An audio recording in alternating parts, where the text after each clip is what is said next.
I believe infinite banking is a lifestyle. But the only way that you can build that into your life is to start getting the right training so you can develop the mindset so that you can actually stick to a process. This is a mindset model of financial implementation. It is a lifestyle that we begin to incorporate in everything that we do. Wealth is not built through the accumulation of this. That's not the only component. It's built through action. It's built through generational values, generational knowledge, generational stewardship.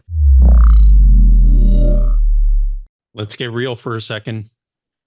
You're getting up every day. You're working hard to earn income. You might be earning it from a variety of different sources, and that money flows into your account. Government takes a slice. Banks take a slice. Credit card company takes a slice. The bills take a slice. The loans take a slice. Inflation takes a slice. Inflation takes a slice. So you're doing all the work to earn all of your money and systematically transferring it away. Everyone else is getting all of it. And we're going to address that today. We're going to discuss how the infinite banking concept can help you to not only build wealth, but to keep more of that hard-earned money flowing into your hands, not through your hands. And why haven't you heard about this before? Well, it's not exactly like the banks or the government are handing out brochures on the subject. So we're going to dive right in. We're going to have a great discussion about it. Rich, why did I call you Rick? No idea. Don't know where that came from. Richard, dive right in. Tell us what the essence of the infinite banking concept is and why anybody should care about it. Well, pretty simple. You need to build up an amount of capital that you can use for things in your life.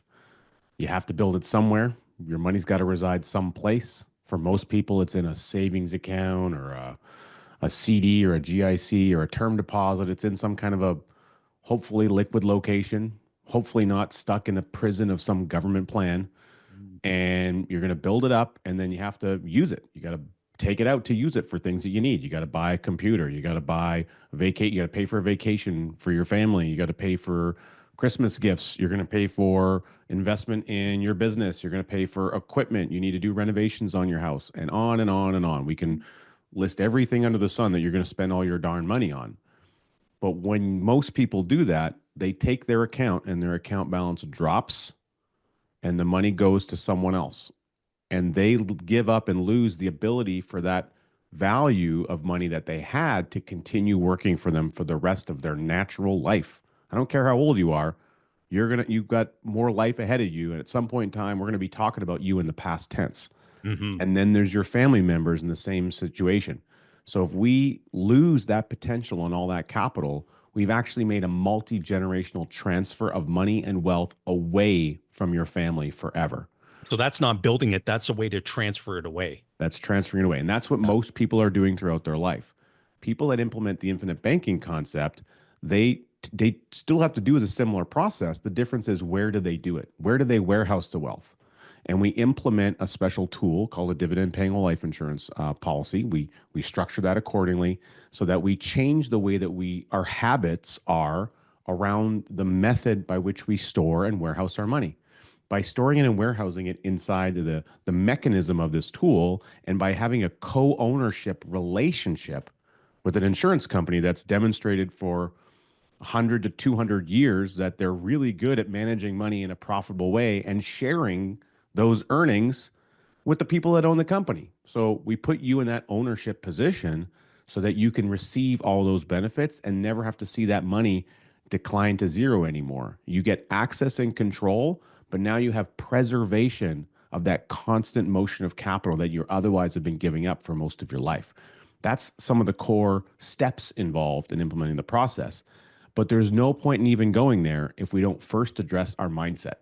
This is a mindset model of financial implementation. It is a lifestyle that we begin to incorporate in everything that we do. Really, fundamentally, I believe infinite banking is a lifestyle. But the only way that you can build that into your life is to start getting the right training so you can develop the mindset so that you can actually stick to a process. If we don't get that part done in the first place, you probably don't even bother getting started. We're talking about, now this is a book that you need to add to your wealth building library. There'll be a link somewhere in the description on how to set about doing that.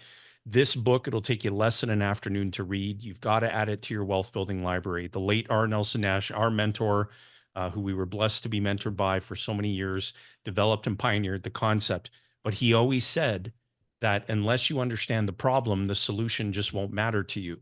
So if you were to sit there and think about all that money that's flowing through your hands for everything that you pay cash for, our editors are going to do this. Watch this. Everything that you pay cash for, everything that you lease, everything that you finance, and you've got all that money being permanently transferred away from you, and you understand that there's a way to change that process to have more money flowing into your hands, you have to first recognize that the money being permanently transferred away from you is a problem.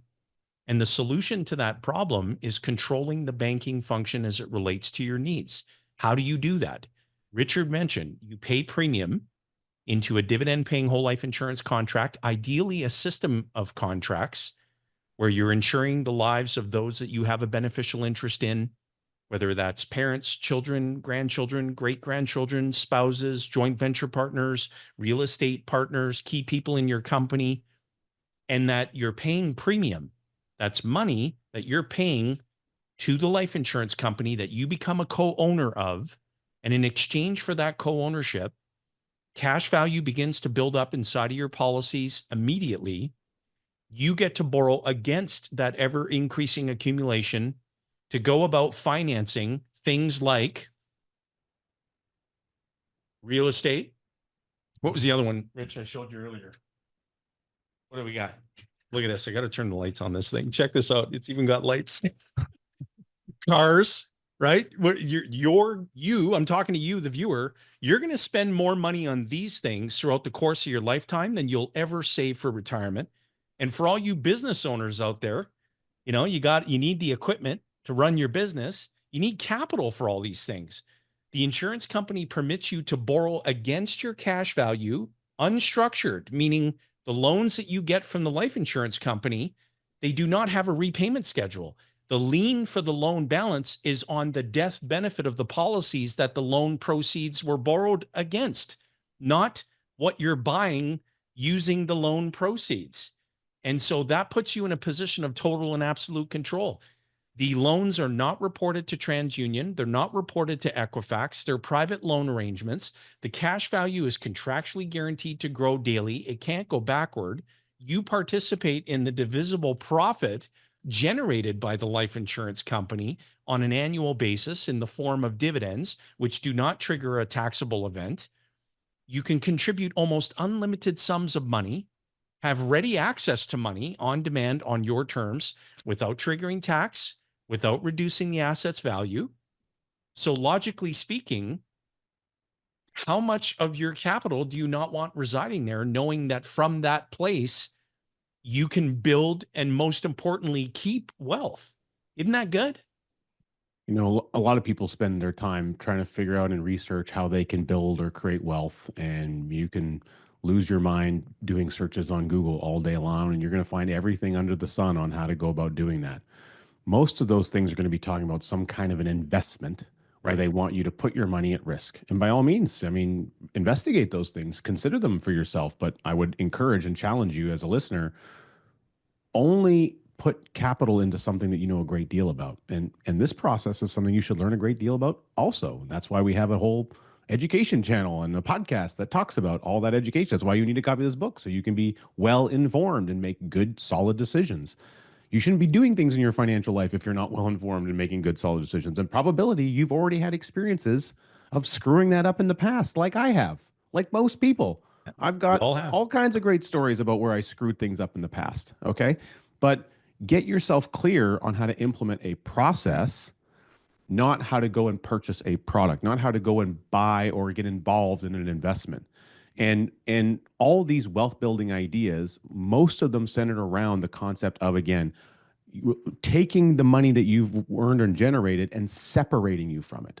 Most of the financial world wants to put something in the middle of you and your money and get you farther away from your money. The infinite banking concept is the exact opposite. It wants to merge you and bring you closer to your money so you have a better long-term relationship with that money and with your family members through good conversations, and do that over multiple generations. It's about proximity, and it's about inclusion of money conversations and the methodology of utilization of your money right at the you and me level. It's not about separating you from it like most of the rest of the world is trying to do. That's such a good point. People want to understand how to build wealth and how the infinite banking concept can help them do that. Wealth is not built through the accumulation of this. That's not the only component. It's built through action. It's built through generational values, generational knowledge, generational stewardship. The infinite banking concept is a process. It's not a product that you can go and buy. But here's the kicker. It flips the script so that you can sit at the head of the table financially for once in your life. You maintain a position of total and absolute control as it relates to how you finance all the things that you need throughout the course of your lifetime. Here's another editing deal. Check this out. What are some of the things that you finance throughout the course of your lifetime, Rich? I'll point them out. Go ahead. Cars, houses, computers, business equipment.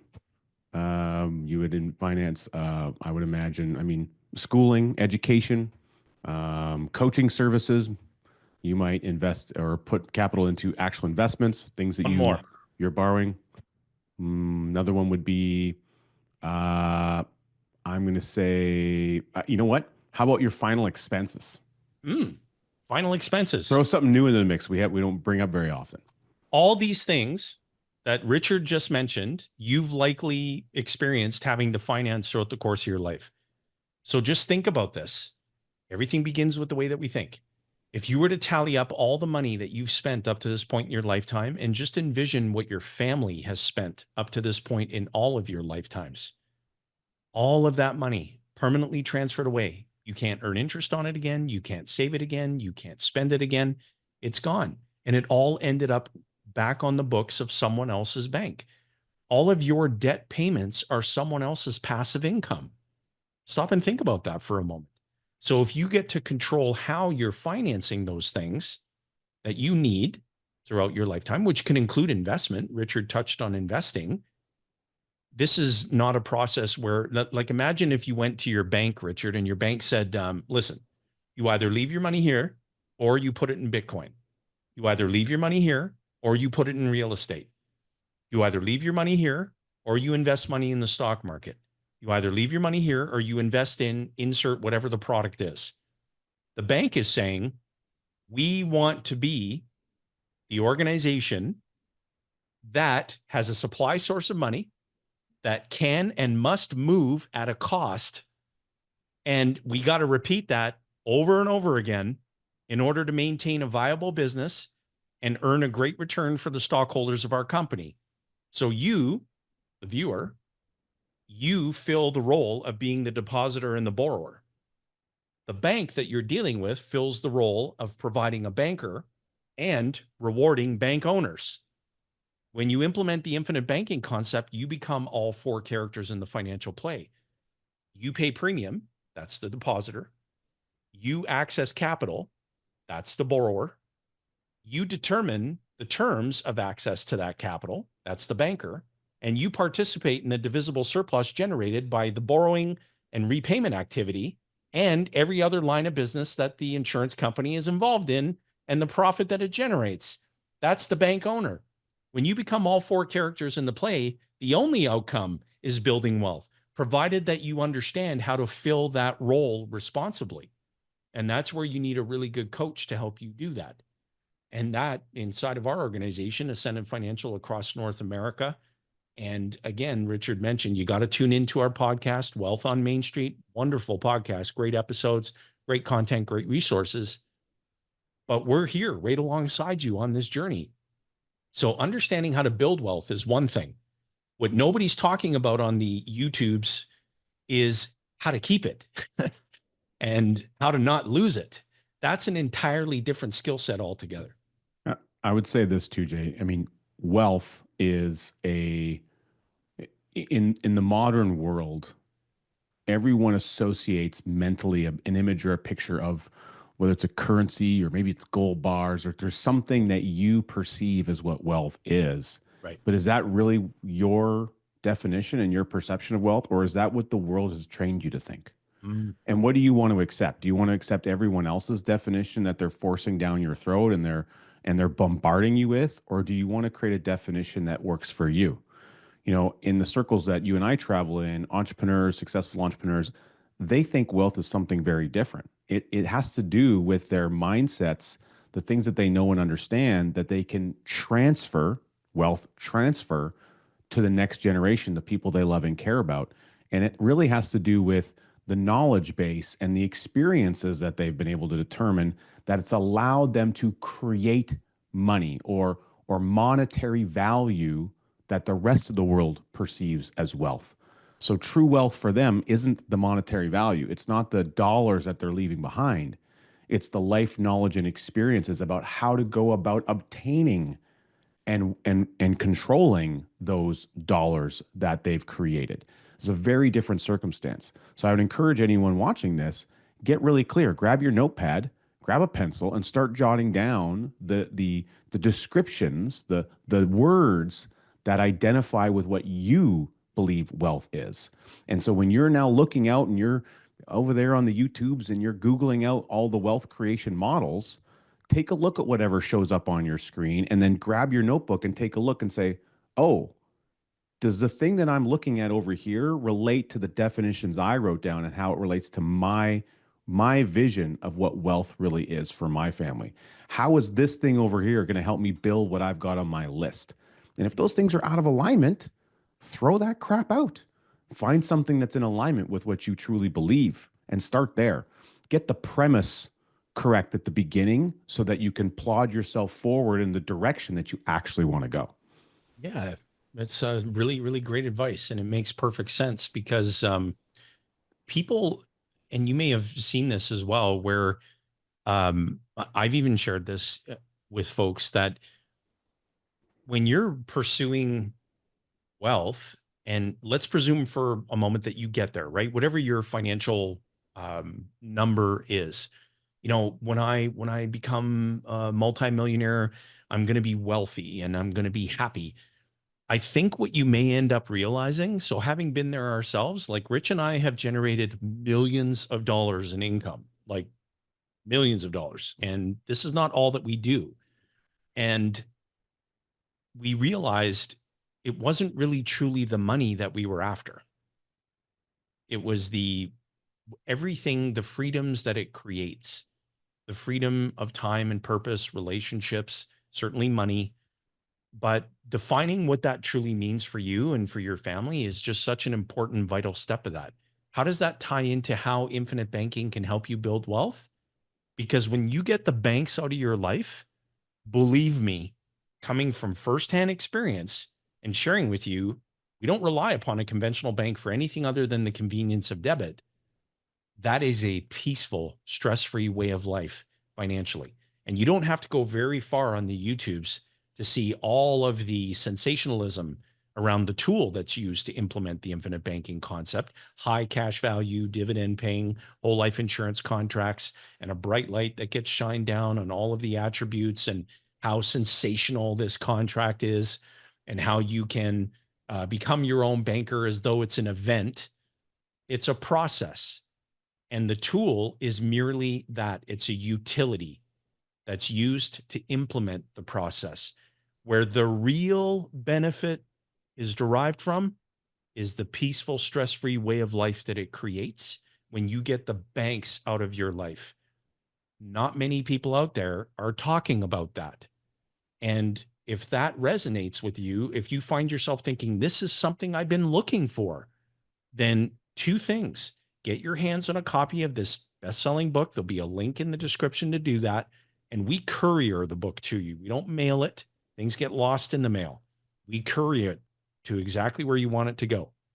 Read it with an open mind. It's going to open your eyes to a whole new financial world. And then create a one-to-one conversation, a personalized discussion with the right person on our team. I guarantee you, you'll be glad you did.